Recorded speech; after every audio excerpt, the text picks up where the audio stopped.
అందరికీ నమస్కారం. నేను మీ రామిల్ల కిరణ్. నిన్న రోజున చూసుకున్నట్టయితే ఒక దినపత్రికల నేను చదవడం జరిగింది. రాజకీయాల్లో గేమ్ చేంజర్ మంత్రి నియోజకవర్గంలో దుద్దిల్ల శ్రీనుబాబు అని చెప్పేసి రావడం జరిగింది. మరి ఈ మంత్రి నియోజకవర్గంలో చూసుకున్నట్టయితే మన ఓట్లతోటి గెలిచి ఈరోజు తన తమ్ముణ్ణి లైఫ్ని గేమ్ చేంజర్గా మారుస్తున్నాడు తప్ప ఈ ప్రాంత యువత లైఫ్ చేంజర్గా మాత్రం దుద్దిల్ల శ్రీధర్ బాబు వివరిస్తలేడన్న విషయం మనకు కళ్ళకు కట్టినట్టుగా అర్థమవుతున్నది.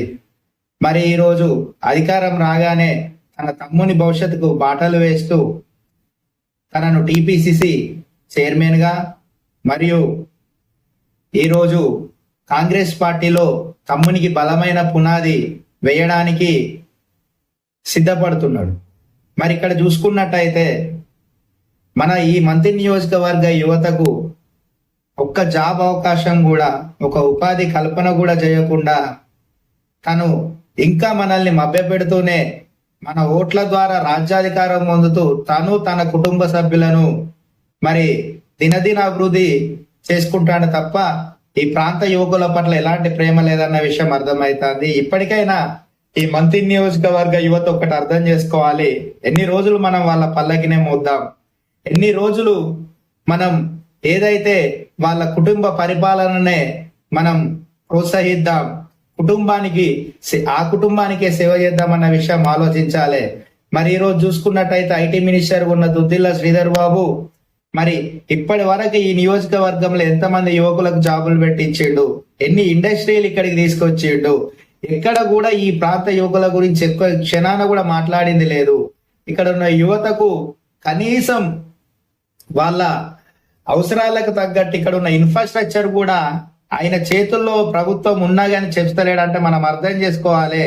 మనం పల్లకి పోసే బోయిల్లానే ఉండాలి, వాళ్ళు మాత్రం పల్లకి మీద ఉండి ఊరేగాలన్న ఉద్దేశంతోనే ఈరోజు వాళ్ళు వివరిస్తున్నారు. ఇకనైనా ఈ నియోజకవర్గ యువత, ముఖ్యంగా మా కాటారం మండలం చెందిన యువకులు ఆలోచన చేయాలి.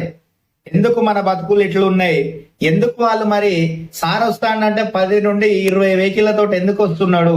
మన ఓట్లతోటే కాదా? మన ఓట్లతోటి సీట్లు గెలిచి ఈరోజు మనల్ని కనీసం ఒక ఉపాధి రంగంలో కూడా పెట్టని వాళ్లకు ఇంకెన్ని రోజులు మనం వాళ్ళ పల్లకిని మోద్దాము అని చెప్పేసి నేను సూటిగా ప్రశ్నిస్తున్నా. అదే విధంగా నిన్నటి రోజున చూసుకున్నట్టయితే మరి 53 కేజీల కేకును కట్ చేసినాం కాటారం మండలంలో అని ఘనంగా చెప్పుకుంటున్నారు.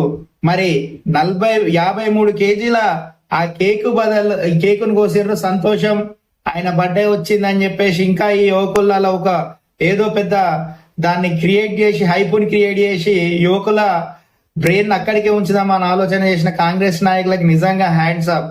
కానీ మరి ఈరోజు చూసుకున్నట్టయితే కనీసం కాటారం మండలంలో 53 జాబులైనా దుద్దిల్ల శ్రీధర్ బాబు గాని, దుద్దిల్ల శ్రీనిబాబు గారు గాని పెట్టిండ్రా అన్న విషయాన్ని ఒక్కసారి ఆలోచన చేయాలి. ఇక్కడున్న యువకులు గాని, ఇక్కడున్న ఎవరైతే చదువుకున్న వాళ్ళు గాని, మేధావులు గాని, ప్రజలు గాని ఆలోచన చేయాలి. 53 కేజీల కేక్ కట్ చేసిన ఈ కాటారం మండలంలో కనీసం 53 జాబులైనా పెట్టించిండ్రా. అంతేందుకు ధనవాడ, వాళ్ళ సొంతూరు ధనవాడల కనీసం 5 జాబులన్నా పెట్టించిండ్రా.